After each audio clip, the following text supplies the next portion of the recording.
Capítulo 12. La tentación.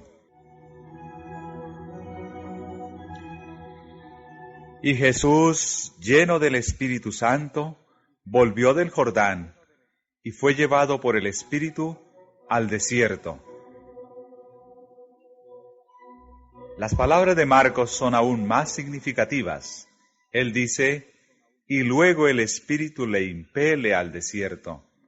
Y estuvo allí en el desierto 40 días, y era tentado de Satanás, y estaba con las fieras, y no comió cosa en aquellos días.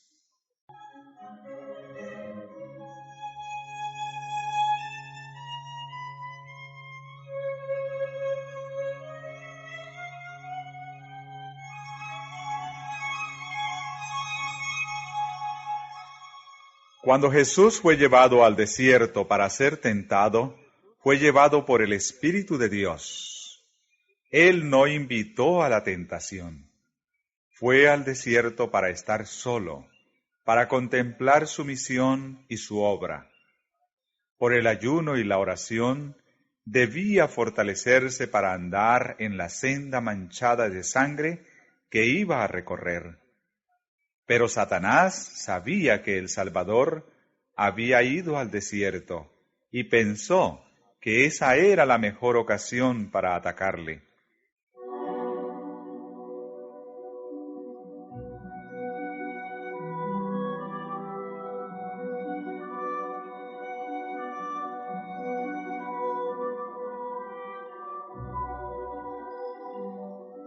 Grandes eran para el mundo los resultados que estaban en juego en el conflicto entre el príncipe de la luz y el caudillo del reino de las tinieblas.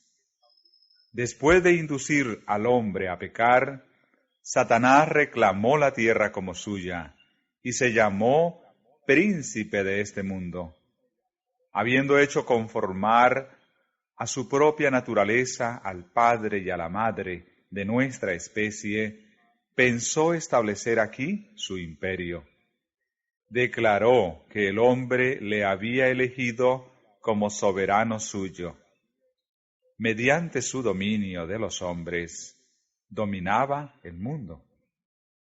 Cristo había venido para desmentir la pretensión de Satanás. Como hijo del hombre, Cristo iba a permanecer leal a Dios. Así se demostraría que Satanás no había obtenido completo dominio de la especie humana y que su pretensión al reino del mundo era falsa. Todos los que deseasen liberación de su poder podrían ser librados. El dominio que Adán había perdido por causa del pecado sería recuperado.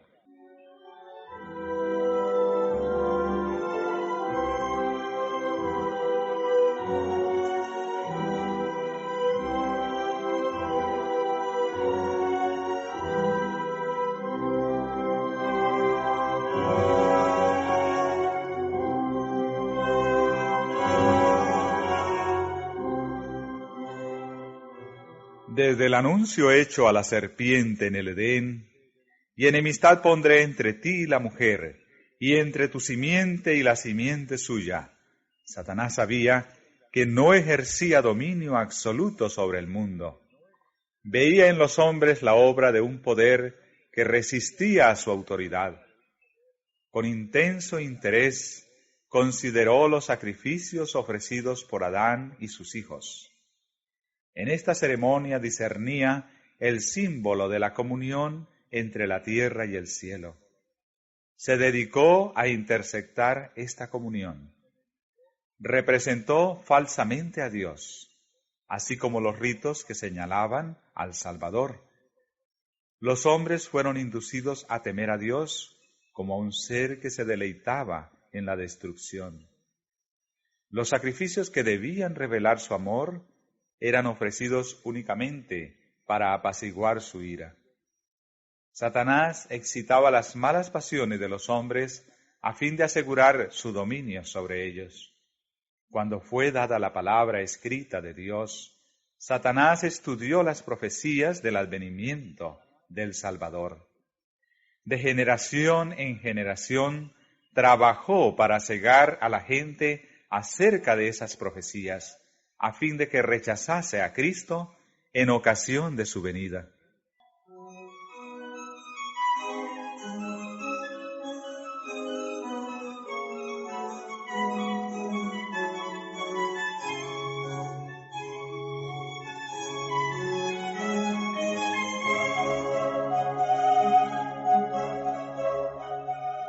Al nacer Jesús, Satanás supo que había venido un ser comisionado divinamente para disputarle su dominio. Tembló al oír el mensaje del ángel que atestiguaba la autoridad del rey recién nacido. Satanás conocía muy bien la posición que Cristo había ocupado en el cielo como amado del Padre. El hecho de que el Hijo de Dios viniese a esta tierra como hombre le llenaba de asombro y aprensión. No podía sondear el misterio de este gran sacrificio.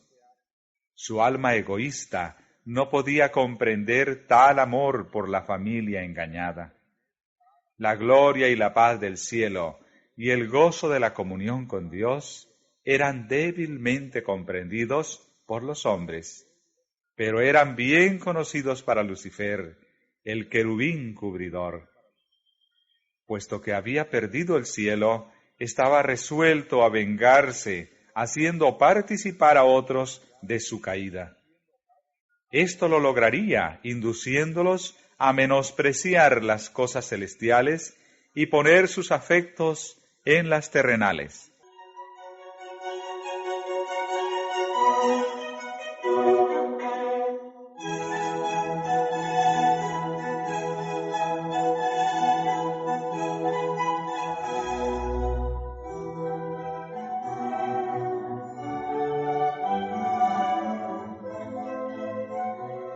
No sin obstáculos iba el generalísimo del cielo a ganar las almas de los hombres para su reino.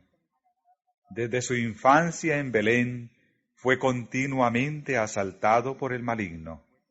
La imagen de Dios se manifestaba en Cristo, y en los concilios de Satanás se había resuelto vencerle.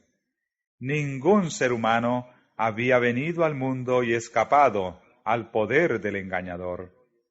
Las fuerzas de la confederación del mal asediaban su senda para entablar guerra con él y, si era posible, prevalecer contra él.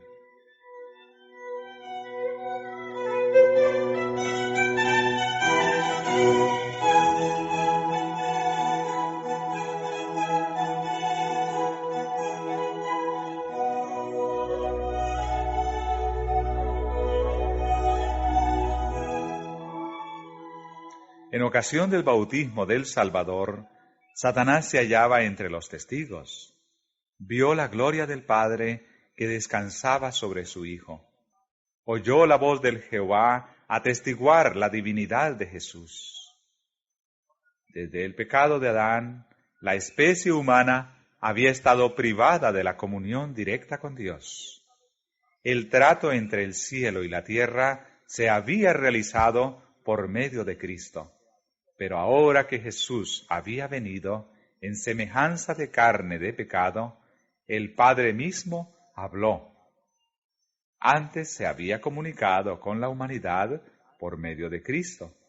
Ahora se comunicaba con la humanidad en Cristo.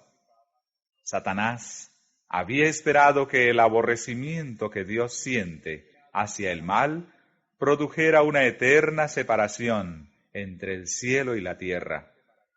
Pero ahora era evidente que la relación entre Dios y el hombre había sido restaurada.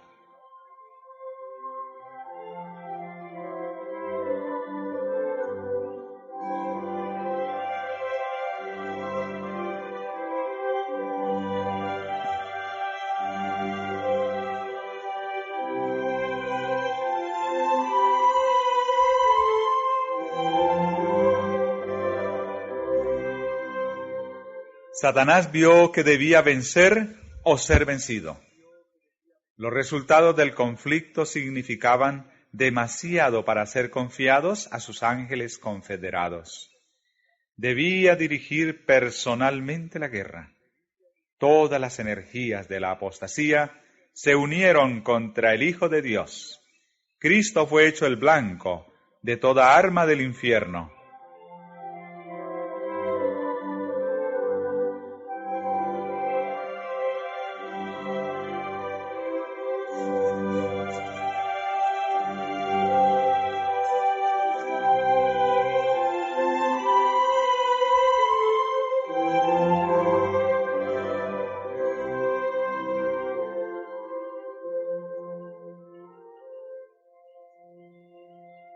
Muchos consideran este conflicto entre Cristo y Satanás como si no tuviese importancia para su propia vida, y para ellos tiene poco interés.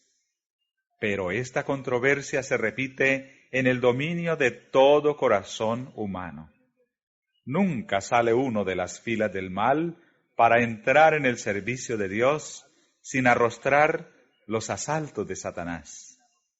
Las seducciones que Cristo resistió son las mismas que nosotros encontramos tan difíciles de resistir. Le fueron infligidas en un grado tanto mayor cuanto más elevado es su carácter que el nuestro. Llevando sobre sí el terrible peso de los pecados del mundo, Cristo resistió la prueba del apetito, del amor al mundo y del amor a la ostentación, que conduce a la presunción. Estas fueron las tentaciones que vencieron a Adán y Eva, y que tan fácilmente nos vencen a nosotros.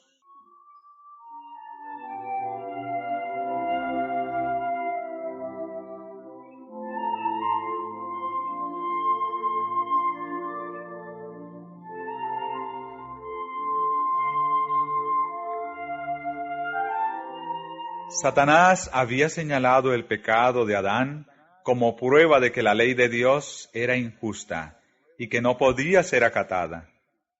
En nuestra humanidad, Cristo había de resarcir el fracaso de Adán. Pero cuando Adán fue asaltado por el tentador, no pesaba sobre él ninguno de los efectos del pecado. Gozaba de una plenitud de fuerza y virilidad, así como del perfecto vigor de la mente y el cuerpo. Estaba rodeado por las glorias del Edén y se hallaba en comunión diaria con los seres celestiales. ¿No sucedía lo mismo con Jesús cuando entró en el desierto para luchar con Satanás? Durante 4000 años, la familia humana había estado perdiendo fuerza física y mental, así como valor moral. Y Cristo tomó sobre sí la flaqueza de la humanidad degenerada. Únicamente así podía rescatar al hombre de las profundidades de su degradación.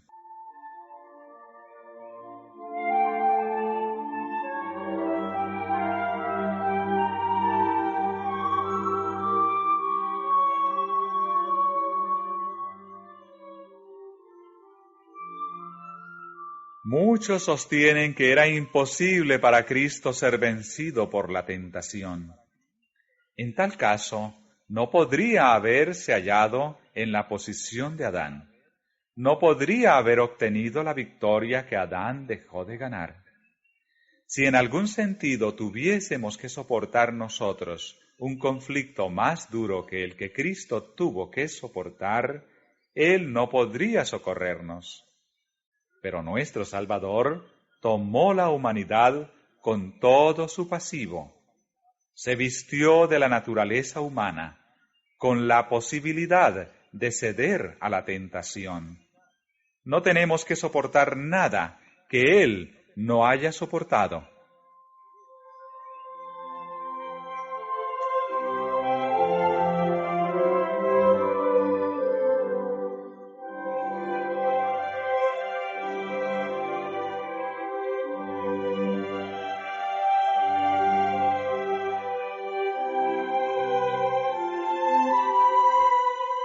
Para Cristo, como para la santa pareja del Edén, El apetito fue la base de la primera gran tentación.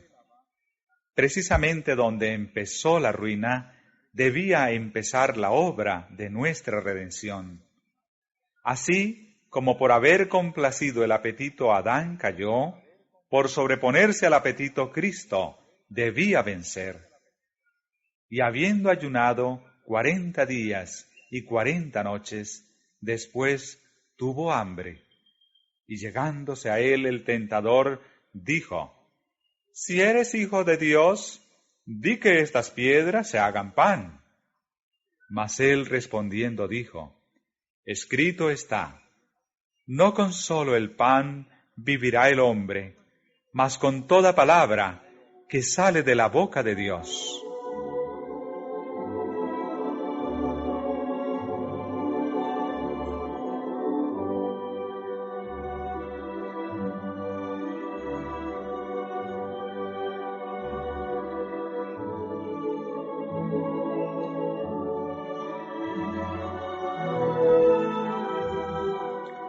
Desde el tiempo de Adán hasta el de Cristo, la complacencia de los deseos propios habían aumentado el poder de los apetitos y pasiones, hasta que tenían un dominio casi ilimitado. Así los hombres se habían degradado y degenerado, y por sí mismos no podían vencer. Cristo venció en favor del hombre, soportando la prueba más severa. Por nuestra causa, ejerció un dominio propio más fuerte que el hambre o la misma muerte. Y esta primera victoria entrañaba otros resultados, de los cuales participan todos nuestros conflictos con las potestades de las tinieblas.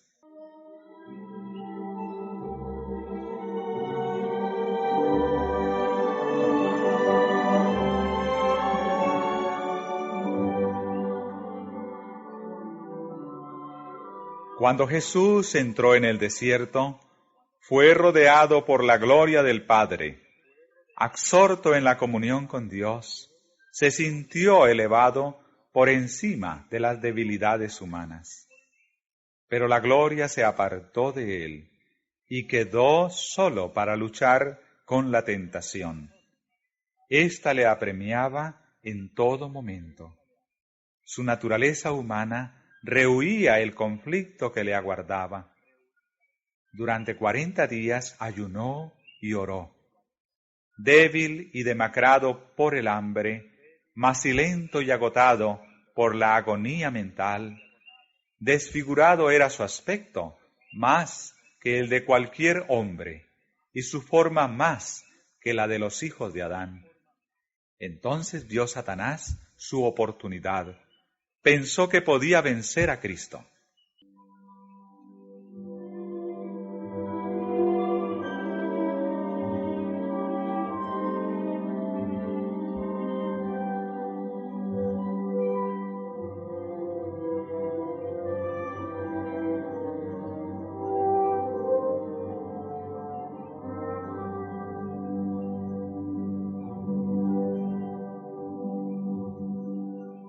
Como en contestación a las oraciones del Salvador, se le presentó un ser que parecía un ángel del cielo. Aseveró haber sido comisionado por Dios para declarar que el ayuno de Cristo había terminado, así como Dios había enviado un ángel para detener la mano de Abraham a fin de que no sacrificase a Isaac. Así también, satisfecho con la buena disposición de Cristo para entrar por la senda manchada de sangre, el Padre había enviado un ángel para librarlo. Tal era el mensaje traído a Jesús. El Salvador se hallaba debilitado por el hambre y deseaba con vehemencia alimentos cuando Satanás se le apareció repentinamente.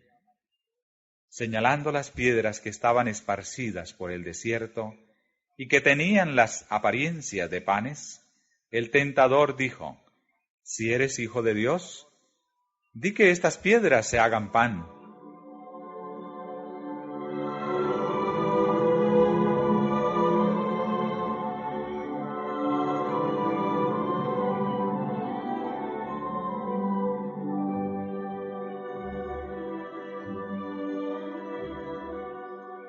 Aunque se presentó como ángel de luz, delataban su carácter estas primeras palabras: si eres hijo de Dios. En ellas se insinuaba la desconfianza. Si Jesús hubiese hecho lo que Satanás sugería, habría aceptado la duda. El tentador se proponía derrotar a Cristo de la misma manera en que había tenido tanto éxito con la especie humana en el principio. Cuán arteramente se había acercado Satanás a Eva en el Edén. ¿Con que Dios os ha dicho, no comáis de todo árbol del huerto? Hasta ahí las palabras del tentador eran verdad, pero en su manera de expresarlas se disfrazaba el desprecio por las palabras de Dios. Había una negativa encubierta, una duda de la veracidad divina. Satanás trató de insinuar a Eva el pensamiento de que Dios no haría lo que había dicho, que el privarlo de una fruta tan hermosa contradecía su amor y compasión por el hombre. Así también el tentador trató de inspirar a Cristo sus propios sentimientos. Si eres hijo de Dios. Las palabras repercuten con amargura en su mente. En el tono de su voz había una expresión de completa incredulidad. ¿Habría de tratar Dios así a su propio hijo? ¿Lo dejaría en el desierto con las fieras, sin alimento, sin compañía, sin consuelo? Le insinúa que Dios nunca quiso que su hijo estuviese en tal estado. Si eres el Hijo de Dios, muéstrame tu poder, aliviándote a ti mismo de esta hambre apremiante. Ordena que estas piedras sean transformadas en pan.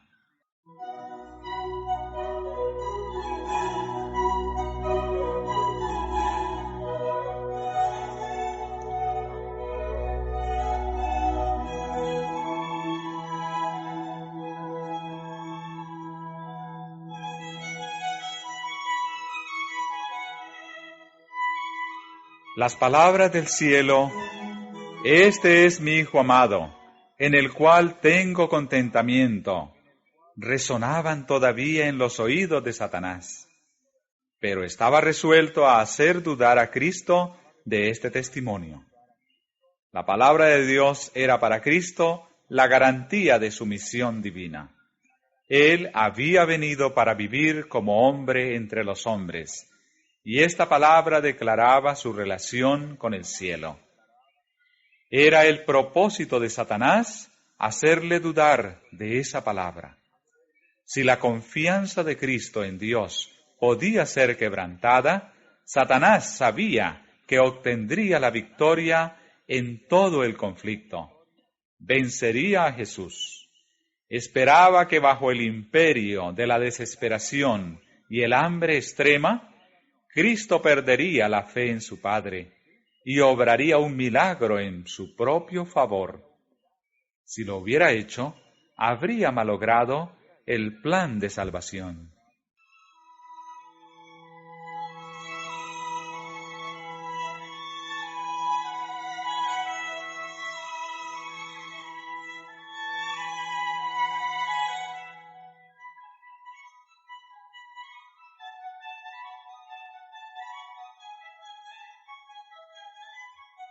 Cuando Satanás y el Hijo de Dios se encontraron por primera vez en conflicto, Cristo era el generalísimo de las huestes celestiales y Satanás el caudillo de la rebelión del cielo.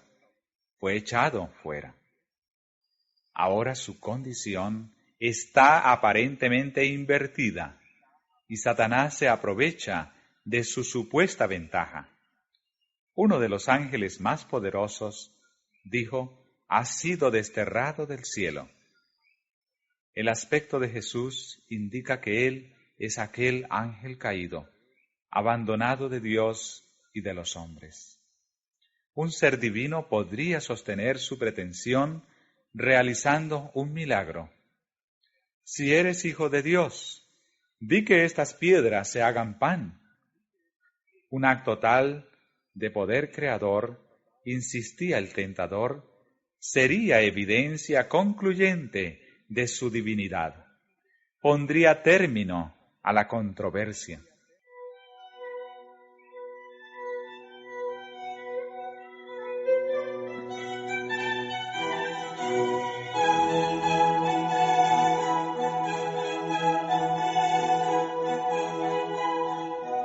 No sin lucha pudo Jesús escuchar en silencio al supremo engañador. Pero el Hijo de Dios no había de probar su divinidad a Satanás, ni explicar la razón de su humillación. Accediendo a las exigencias del rebelde, no podía ganar nada para beneficio del hombre ni la gloria de Dios. Si Cristo hubiese obrado de acuerdo con la sugestión del enemigo, Satanás habría dicho aún: muéstrame una señal para que crea que eres el Hijo de Dios. La evidencia habría sido inútil para quebrantar el poder de la rebelión en su corazón, y Cristo no había de ejercer el poder divino para su propio beneficio. Había venido para soportar la prueba como debemos soportarla nosotros, dejándonos un ejemplo de fe y sumisión. Ni en esta ocasión, ni en ninguna otra ulterior en su vida terrenal, realizó él un milagro en favor suyo. Sus obras admirables fueron todas hechas para beneficio de otros. Aunque Jesús reconoció a Satanás desde el principio, no se sintió provocado a entrar en controversia con él. Fortalecido por el recuerdo de la voz del cielo, se apoyó en el amor de su Padre. No quiso parlamentar con la tentación.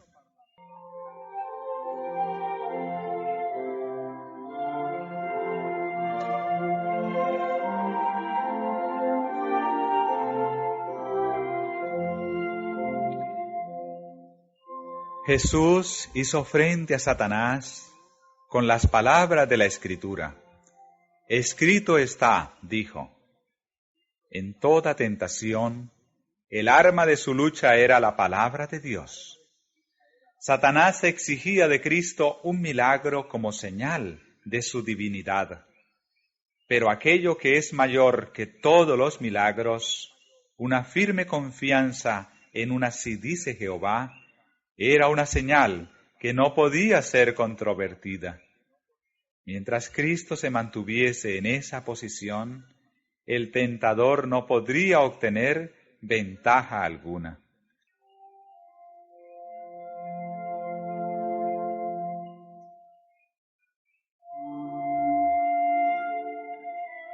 Fue en el tiempo de la mayor debilidad cuando Cristo fue asaltado por las tentaciones más fieras. Así Satanás pensaba prevalecer. Por este método había obtenido la victoria sobre los hombres. Cuando faltaba la fuerza y la voluntad, se debilitaba y la fe dejaba de reposar en Dios. Entonces, los que habían luchado valientemente por lo recto durante mucho tiempo, eran vencidos. Moisés se hallaba cansado por los 40 años de peregrinaciones de Israel, cuando su fe dejó de asirse momentáneamente del poder infinito. Fracasó en las mismas límites de las tierras prometidas. Así también sucedió con Elías, que había permanecido indómito delante del rey Acab y había hecho frente a toda la nación de Israel, encabezada por los 450 profetas de Baal. Después de aquel terrible día pasado sobre el Carmelo, cuando se había muerto a los falsos profetas y el pueblo había declarado su fidelidad a Dios, Elías huyó para salvar su vida ante las amenazas de la idólatra Jezabel. Así se había aprovechado Satanás de la debilidad de la humanidad, y aún hoy sigue obrando de la misma manera. Siempre que una persona esté rodeada de nubes, se halle perpleja por las circunstancias o afligida por la pobreza y angustia, Satanás está listo para tentarla y molestarla. Ataca los puntos débiles de nuestro carácter. Trata de destruir nuestra confianza en Dios, porque Él permite que exista tal estado de cosas. Nos vemos tentados a desconfiar de Dios y a poner en duda su amor. Muchas veces el tentador viene a nosotros como se presentó a Cristo, desplegando delante de nosotros nuestras debilidades y flaquezas. Espera desalentar el alma y quebrantar nuestra confianza en Dios. Entonces está seguro de su presa. Si nosotros le hiciéramos frente como lo hizo Jesús, evitaríamos muchas derrotas. Parlamentando con el enemigo, le damos ventajas.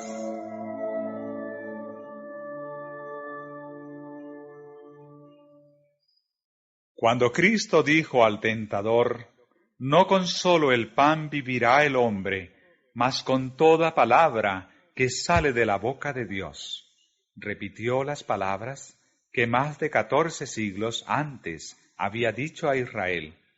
Acordarte has de todo el camino por donde te ha traído Jehová tu Dios estos 40 años en el desierto, y te afligió e hízote tener hambre, y te sustentó con maná, comida que no conocías tú, ni tus padres la habían conocido, para hacerte saber que el hombre no vivirá de solo pan, mas de todo lo que sale de la boca de Jehová vivirá el hombre. En el desierto, cuando todos los medios de sustento se habían agotado, Dios envió a su pueblo maná del cielo, y esto en una provisión suficiente y constante. Dicha provisión había de enseñarles que mientras confiasen en Dios y anduviesen en sus caminos, Él no los abandonaría. El Salvador puso ahora en práctica la lección que había enseñado a Israel. La palabra de Dios había dado socorro a la hueste hebrea, y la misma palabra se lo daría también a Jesús. Esperó el tiempo en que Dios había de traerle alivio. Se hallaba en el desierto en obediencia a Dios, y no iba a obtener alimento siguiendo las sugestiones de Satanás. En presencia del universo, atestiguó que es menor calamidad sufrir lo que venga que apartarse en un ápice de la voluntad de Dios.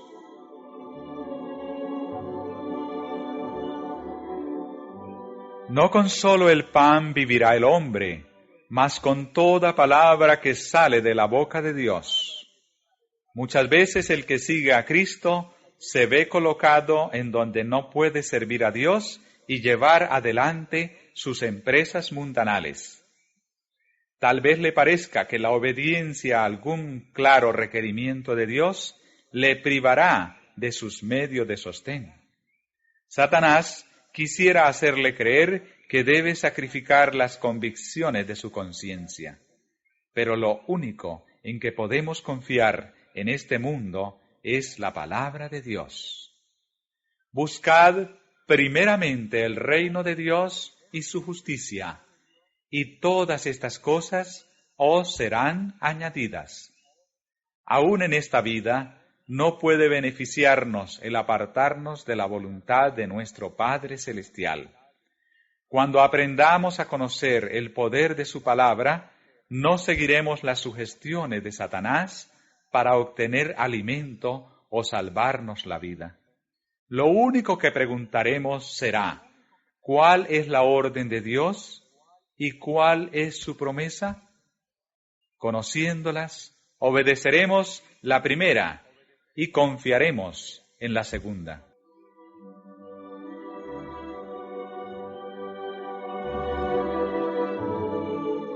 En el último gran conflicto de la controversia con Satanás, los que sean leales a Dios se verán privados de todo apoyo terrenal, porque se niegan a violar su ley en obediencia a las potencias terrenales, se les prohibirá comprar o vender. Finalmente será decretado que se les dé muerte. Pero al obediente se le hace la promesa: habitará en las alturas, fortalezas de rocas serán su lugar de acogimiento. Se le dará su pan y sus aguas serán ciertas. Los hijos de Dios vivirán por esta promesa. Serán alimentados cuando la tierra esté asolada por el hambre. No serán avergonzados en el mal tiempo, y en los días de hambre serán hartos. El profeta Habacuc previó este tiempo de angustia, y sus palabras expresan la fe de la Iglesia.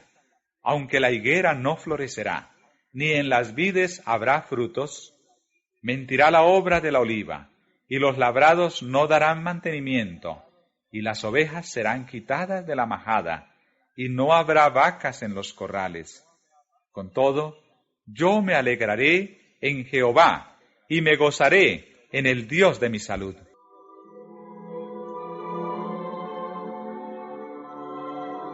De todas las lecciones que se desprenden de la primera gran tentación de nuestro Señor, ninguna es más importante que la relacionada con el dominio de los apetitos y pasiones. En todas las edades, las tentaciones atrayentes para la naturaleza física han sido las más eficaces para corromper y degradar a la humanidad.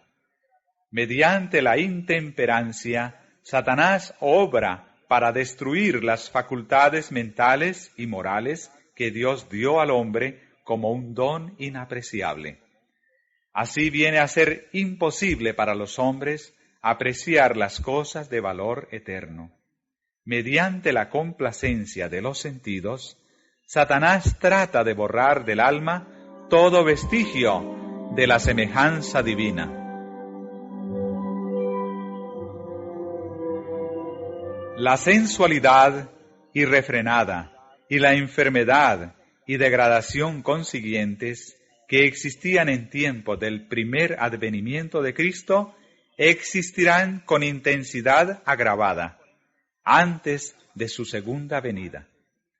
Cristo declara que la condición del mundo será como en los días anteriores al diluvio y como en tiempo de Sodoma y Gomorra.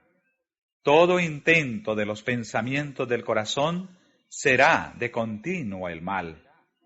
Estamos viviendo en la víspera misma de ese tiempo pavoroso, y la lección del ayuno del Salvador debe grabarse en nuestro corazón. Únicamente por la indecible angustia que soportó Cristo, podemos estimar el mal que representa el complacer sin freno los apetitos. Su ejemplo demuestra que nuestra única esperanza de vida eterna consiste en sujetar los apetitos y pasiones a la voluntad de Dios. En nuestra propia fortaleza nos es imposible negarnos a los clamores de nuestra naturaleza caída. Por su medio, Satanás nos presentará tentaciones. Cristo sabía que el enemigo se acercaría a todo ser humano para aprovecharse de las debilidades hereditarias y entrampar, mediante sus falsas insinuaciones, a todos aquellos que no confían en Dios. Y recorriendo el terreno que el hombre debe recorrer, nuestro Señor ha preparado el camino para que venzamos. No es su voluntad que seamos puestos en desventaja en el conflicto con Satanás. No quiere que nos intimiden ni desalienten los asaltos de la serpiente. Tened buen ánimo, dice, yo he vencido al mundo. Considere al Salvador en el desierto de la tentación, todo aquel que lucha contra el poder del apetito. Véale en su agonía sobre la cruz cuando exclamó, sed tengo. Él padeció todo lo que nos puede tocar sufrir. Su victoria es nuestra. Jesús confió en la sabiduría y fuerza de su Padre Celestial. Declara: Jehová el Señor me ayudará, por tanto no he sido abochornado, y sé que no seré avergonzado. He aquí que Jehová me ayudará. Llamando la atención a su propio ejemplo, Él nos dice: ¿quién hay de entre vosotros que teme a Jehová, que anda en tinieblas y no tiene luz? Confíe en el nombre de Jehová y apóyese en su Dios. Viene el príncipe de este mundo, dice Jesús, mas no tiene nada en mí. No había en él nada que respondiera a los sofismas de Satanás. Él no consintió en pecar, ni siquiera por un pensamiento cedió a la tentación. Así también podemos hacer nosotros. La humanidad de Cristo está unida con la divinidad. Fue hecho idóneo para el conflicto mediante la permanencia del Espíritu Santo en él. Y él vino para hacernos participantes de la naturaleza divina.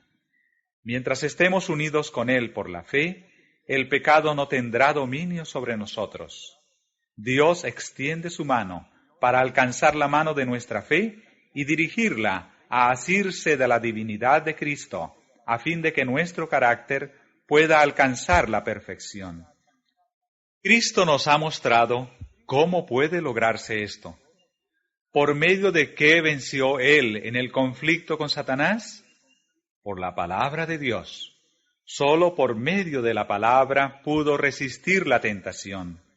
Escrito está, dijo, y a nosotros nos son dadas preciosas y grandísimas promesas, para que por ellas fueseis hechos participantes de la naturaleza divina, habiendo huido de la corrupción que está en el mundo por concupiscencia. Toda promesa de la palabra de Dios nos pertenece. Hemos de vivir de toda palabra que sale de la boca de Dios. Cuando nos vemos asaltados por las tentaciones, no miremos las circunstancias o nuestra debilidad, sino el poder de la palabra. Toda su fuerza es nuestra. En mi corazón he guardado tus dichos, dice el salmista, para no pecar contra ti. Por la palabra de tus labios, yo me he guardado de las vías del destructor.